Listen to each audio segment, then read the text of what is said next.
Bismillahirrahmanirrahim. Assalamualaikum warahmatullahi wabarakatuh.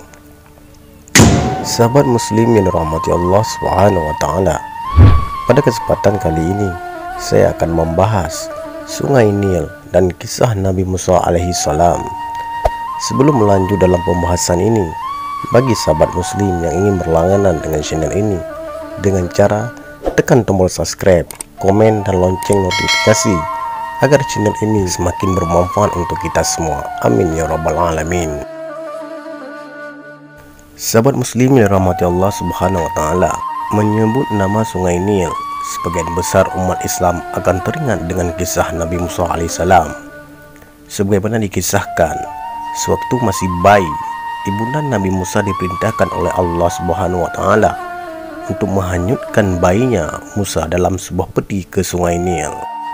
Kisah ini diabadikan oleh Allah Subhanahu wa taala dalam Al-Qur'an surah Taha halaman 20 ayat 39, yaitu letakkan ia Musa di dalam peti, kemudian hanyutkanlah ia ke Sungai Nil, maka pasti sungai itu akan membawanya ke tepi supaya diambil oleh Fir'aun musuhku dan musuhnya, dan aku telah melimpahkan kepadamu kasih sayang yang datang dariku, dan supaya kamu diasuh di bawah pengawasanku.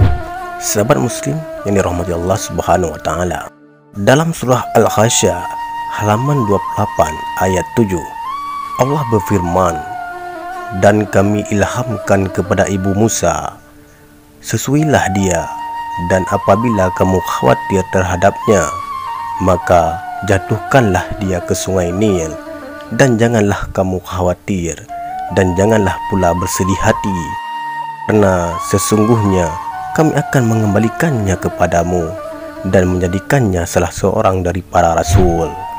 Secara jelas, ayat di atas menunjukkan tentang kisah Nabi Musa alaihissalam yang dihanyutkan oleh ibunya ke Sungai Nil. Karena itulah, kisah Nabi Musa alaihissalam dan Sungai Nil sangat terkenal di dunia Islam. Bahkan dalam kitab Perjanjian Lama dan Perjanjian Baru juga dikisahkan tentang dihanyutnya Nabi Musa alaihissalam ke Sungai Nil yang kemudian diasuh oleh permaisuri Fir'aun. Sungai Nil terletak di negara Mesir, benua Afrika. Sungai Nil merupakan sungai terpanjang di dunia.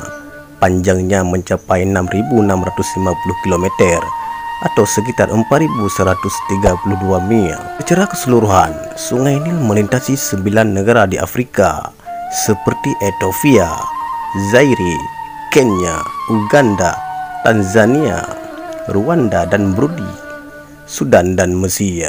Sungai Nil berasal dari bahasa Yunani Nelos yang berarti lembah sungai.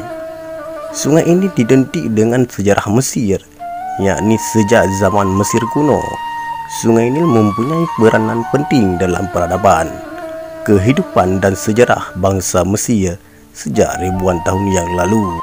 Sampai di sini saja pembahasan tentang Sungai Nil dan Nabi Musa alaihissalam. Semoga bermanfaat.